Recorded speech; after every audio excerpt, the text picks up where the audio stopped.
Capítulo 5 de la segunda parte. Cómo interesar a la gente. Todos los que visitaron a Theodore Roosevelt en Oyster quedaron asombrados por la profundidad y la diversidad de sus conocimientos. Fuese un banquero o un soldado de caballería, un político de Nueva York o un diplomático quien lo visitaba, Roosevelt sabía de qué hablar. ¿Cómo lo lograba? Muy sencilla es la respuesta. Siempre que Roosevelt esperaba a un visitante se quedaba hasta muy tarde y la noche anterior a su llegada, instruyéndose en el tema sobre el cual sabía que se interesaba particularmente el huésped esperado. Porque Roosevelt no ignoraba, como los grandes líderes, que el camino real hasta el corazón es hablarle de las cosas que más preciadas son. El cordial William Lyon Phelps, ensayista y profesor de literatura en Yale, aprendió esta lección al comenzar la vida. Cuando tenía 8 años y me encontraba un fin de semana de visita en casa de mi tía Libby Linsley, sobre el Housatonic, escribe Phelps en su ensayo sobre Human Nature. Llegó una noche un hombre maduro, y después de una cortés escaramuza verbal con mi tía volcó su atención en mí. Por aquel entonces me entusiasmaban los botes y los barcos, y el visitante trató ese tema de una manera que me pareció sumamente interesante. Cuando se retiró hablé de él con entusiasmo. ¡Qué hombre! ¿Y cómo se interesaba por la navegación? Mi tía me informó que era un abogado de Nueva York que no tenía interés alguno en botes ni en barcos, pero ¿por qué no hizo más que hablar de botes? Porque es un caballero, respondió mi tía. Advirtió que te interesaban los botes y habló de las cosas que sabía te interesarían y agradarían. Quiso hacerse agradable. Nunca olvidé las palabras de mi tía. Al escribir este capítulo tengo a la vista una carta de Edward Chalif, quien se dedicó activamente a la obra de los Boy Scouts.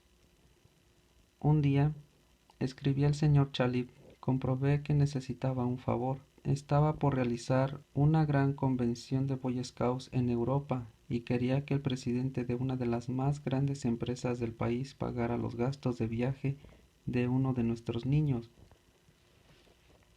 Afortunadamente, poco antes de ir a ver a este hombre, supe que había extendido un cheque por $1,000,000 y que, después de pagarlo y cancelado, le había sido devuelto para que lo pusiera en un marco. Lo primero que hice cuando entré a su despacho fue pedirle que me mostrara ese cheque. Un cheque por $1,000,000. Le dije que no sabía de otra persona que hubiera extendido un cheque por esa suma y que quería contar con mis niños que había visto un cheque por $1,000,000. Me lo mostró de buena gana. Yo lo admiré y le pedí que me dijera cómo había llegado a extenderlo. Ya habrá notado usted, ¿verdad?, que el señor Chalif no empezó a hablar de los Boy Scouts ni de la convención en Europa, ni de lo que él quería. Habló sobre lo que le interesaba al interlocutor. Veamos el resultado.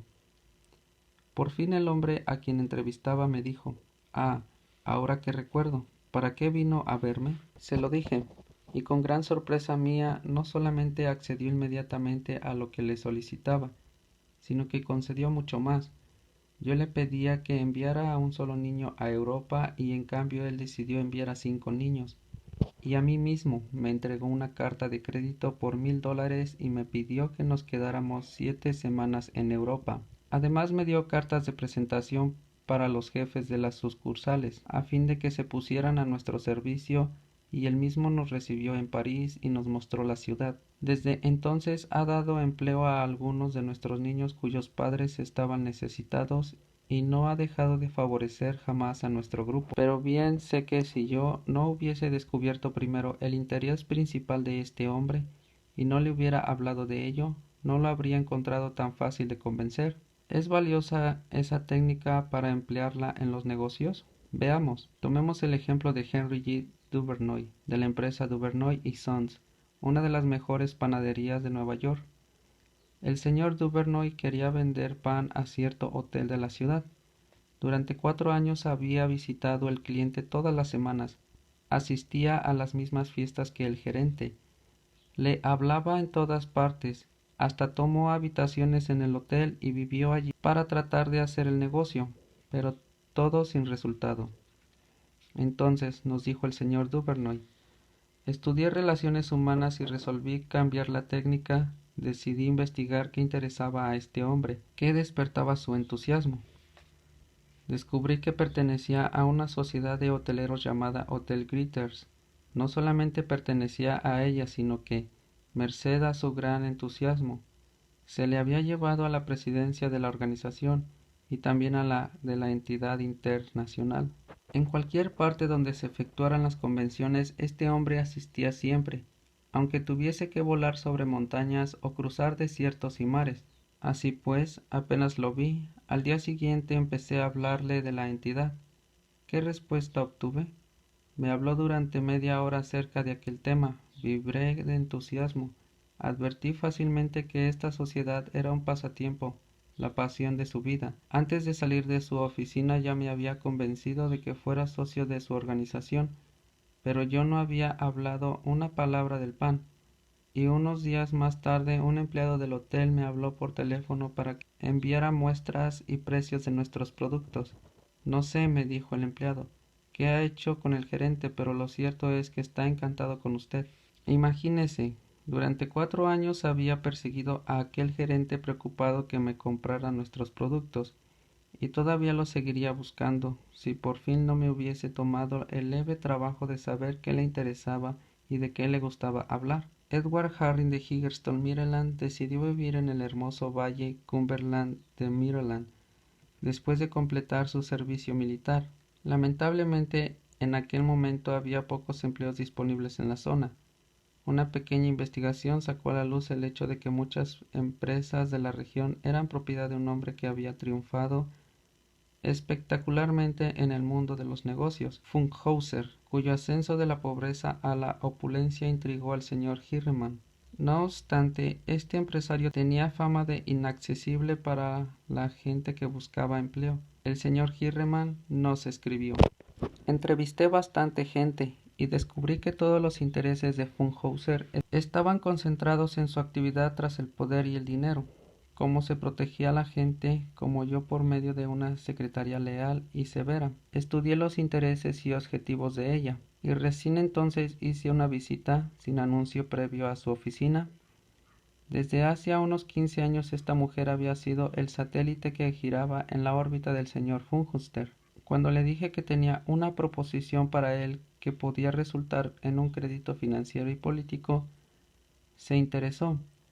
También conversé con ella sobre su participación constructiva en el éxito de su patrón.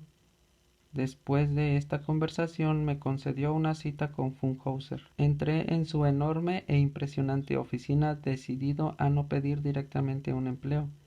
El hombre estaba sentado detrás de un gigantesco escritorio y no bien me vio trono.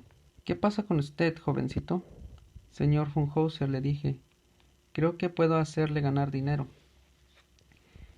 Inmediatamente se levantó y me invitó a sentarme en uno de los sillones. Le hice una lista de mis ideas y también de los antecedentes personales que me ponían en condiciones de hacer realidad esas ideas, subrayando los aspectos en que podrían contribuir a su éxito personal y al de sus empresas. Como llegué a conocerlo después, me contrató al instante y durante 20 años he trabajado para él y he prosperado junto con sus empresas. Hablar en términos de los intereses de la otra persona es beneficioso para las dos partes. Howard Sergin, líder en el campo de las comunicaciones empresariales, siempre ha seguido este principio.